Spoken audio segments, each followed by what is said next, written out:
Hello, everyone, and welcome to this special edition of the Coast to Coast podcast. In this episode, we will be exploring economic hardships that are not only felt around the world, but in our hometowns. Stay tuned to hear special features from our hosts in California, Texas, and Florida. We will cover a variety of issues ranging from the rising cost of living to minimum wage. Let's start off our podcast with our host from the West Coast. Thanks, Avery. I'm joined today with my co-host, Erin Haw. Good morning, Maddie. I'm so excited to be here. So, Erin, have you heard that the median price of a house in Santa Clarita just reached $714,541? That's insane. Right? My family was just trying to move a couple of months ago, and we were shocked by the difference in price of a house just a few neighborhoods away. Yeah, I remember my mom telling me how much more expensive everything is now, including our house. To find out why this is, we've invited two real estate agents based in Santa Clarita, Kim Fowkes and her partner Kathleen Berry. So, Mrs. Berry, do you think it's become more difficult to afford housing in our hometown? Yes, we feel housing is becoming harder to afford in Santa Clarita each year. There's a couple factors. One, interest rates are super low, historically low. So back in the 80s, it was 13% or so to get a mortgage. Now it's 3%. I mean, it's crazy. I never would have imagined that interest rates were higher in the 80s. I know. And it's not only the interest rates. With more people moving into Santa Clarita, the struggle to find affordable housing continues to grow. Mrs. Fowkes, can you explain more about this situation? So not enough people are selling their house, so you have low inventory. So it's your basic economic supply and demand. There's too much demand and not enough supply, which causes housing prices to go up. We're seeing it here in Santa Clarita, but also in California as a whole. Yeah, that's a hard problem to solve, especially considering our current economy. One of the biggest global issues right now is economic inequity and how income is distributed in a drastically uneven manner. This is even reflected in Santa Clarita, where the cost of living is estimated to be 146.6% above the national average. Take Texas and Florida, for instance. Their minimum wages are so different, each of which brings positives and negatives. Let's take it out to our friends in Texas. Howdy, I'm Fabian. I'm Jeremiah. And I'm Omar.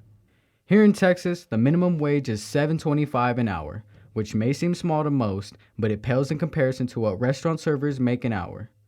We called one of our friends to talk about it. Hello? Hi there. Emerson has been a longtime server at the same place and getting paid hourly the same amount. The minimum wage for specifically servers is actually $2.13. But how does anybody live off of that? That's, I think, just because they are tipped workers. And then if you're not a tipped worker, I think the minimum wage in Texas is $7.25. Tip workers are reliant on the tips rather than the hourly pay, which means if you don't tip at your table, you're going to affect the lives of those people. I'm guessing you typically get tipped, right? Typically, not all the time, though. All right. Thanks, Fabian. We also interviewed our friend Madison, who has experience in both ends of the minimum wage spectrum.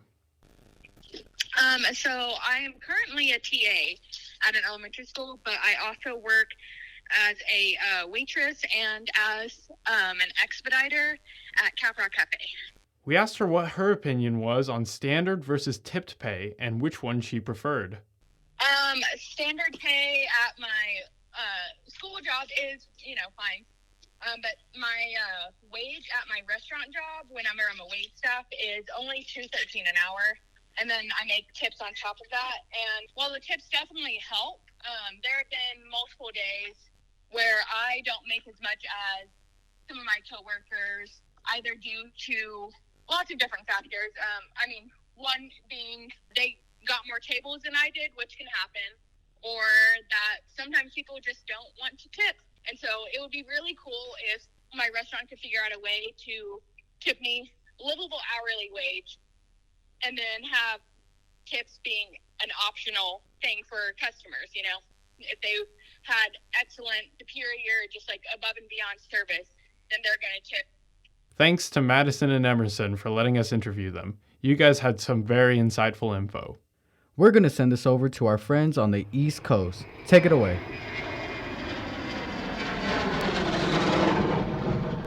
Hey, I'm Delaney. And I'm Emma. Here in the sunny state of Florida, economic affairs have taken a positive outlook for the future. That is, for those working with a low pay. During the 2020 election, Florida voters approved an amendment that would increase minimum wage by $1 each year until 2026. Now, in September 2021, the current minimum wage in Florida has been raised from $8.65 to $10 an hour. Today we have local economics teacher Liam Mason here to talk with us about minimum wage. So, Mr. Mason, how do you think this new law will impact Florida's economy? Well, the raising in the minimum wage is going to, in the long term, probably boost the economic aspect here in Florida. People having higher wages is a beneficial thing. It will lead to some increases over time. It will lead to higher prices minimally for the average consumer, but most consumers aren't going to kind of notice those higher increases. So that's going to lead to kind of, businesses having more money, they're going to be able to hire more employees, and then they'll be able to kind of compensate for that wage difference over time. Mm-hmm. Well, that's everything, so thank you. I'm also happy to say that I'm here with Ethan Boger, a local student whose pay was raised from $9.50 to $10 an hour. So, how has this change impacted you?